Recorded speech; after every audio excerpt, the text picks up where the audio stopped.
and resistance, cancer. It increases LDL and decreases your HDL. It creates inflammatory problems. It's been linked to autoimmune diseases, infertility, and even tendon and bone degeneration. But other than that, it's pretty safe. Now, typically when we think of trans fats, we think of the partially hydrogenated oils, okay?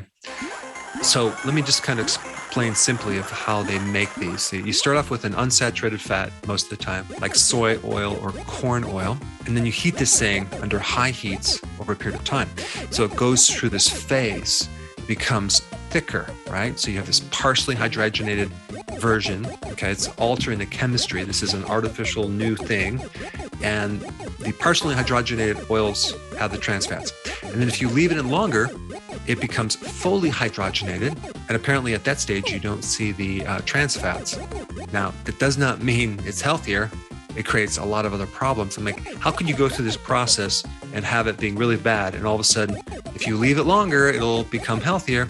So when you read any label and you see partially hydrogenated or hydrogenated, you need to avoid it. But you're making this kind of liquid into a salad, and they use this in pie crust and popcorn and cookies and crackers and croutons. I mean, it's all over. And so industry has adapted to this, and they're definitely lowering the amount of trans fats, which is good, but it comes with a package, which we'll talk about.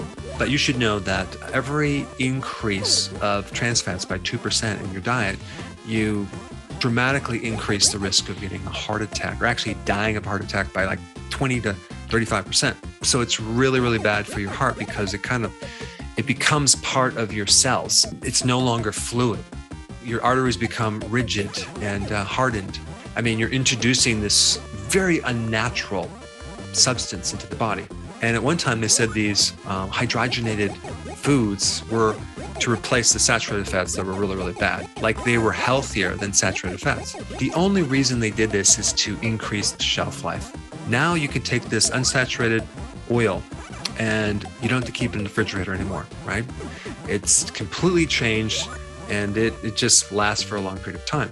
Now, the interesting thing about this FDA claim is it doesn't include animal feeds, right? Like animal food, even pet food, or the chicken feed, the poultry feed, or feed for other animals. So you could be getting these trans fats indirectly by eating animals who have been fed these trans fats. They don't even know they're getting it. It's not even labeled as hydrogenated oils. And this is the problem. You don't really always know what you're getting. And so when you see something that says encapsulated citric acid, okay, and you'd probably see this, in 99% of all the beef sticks, some of the sausages out there. And what that is a combination of citric acid and hydrogenated vegetable oils, which include trans fats. And I will say this, I like to consume some of these beef sticks. And one that I found that's pretty good that does not contain these trans fats, this encapsulated citric acid, is the Rome sticks. And just to remind people, I'm not affiliated with this company. I get no kickbacks or anything. I just recommend good products when I find them. And I will put a link down below. The other thing is that if you go to any fast food restaurant or even a regular restaurant, chances are you're going to be getting some of these trans fats and they can accumulate in your body.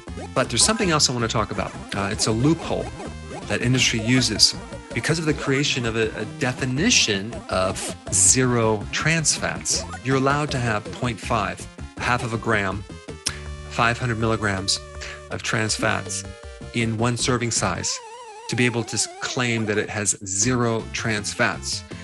So when you buy these products that say zero trans fats, it doesn't really mean zero trans fats. And this is just so logical. And let's look at this for a second, right? You have Ruffles potato chips, right? Very delicious. One serving size is basically 2 tablespoons of these potato chips. So Ruffles potato chips claims to have zero trans fats, right? And if you're like me, there's no way you can just consume 2 tablespoons, which is one serving, of Ruffles potato chips, more likely you're going to consume the whole bag. And that's what I would do. So if you're eating the whole bag, you're going to be consuming a lot of trans fats, despite it saying 0 trans fats on the label. Now, Weston Price Foundation worked with, I think it was the University of Illinois, to do some testing on some foods in the grocery store to measure how much trans fats are really in these foods. And so with Ruffles potato chips, they found per serving size, there were 3.7 milligrams of trans fats per gram of all the different fats. But that's just for one serving size, right? If we multiply that by the number of serving size, that really adds up. Ritz crackers on the label, trans fats are 0. The serving size is 16 grams, and Weston Price found when they did the testing, 51.9 milligrams. Now, with the Hostess donuts, which I'm sure you've eaten before, which have 0 trans fats, a serving size of 57, they had 20.9 milligrams per serving size. I mean, I don't know about you, but can you just eat that one little donut? I can't. I have to eat multiple donuts. And then we have like Crisco shortening. This is interesting because Crisco shortening has been known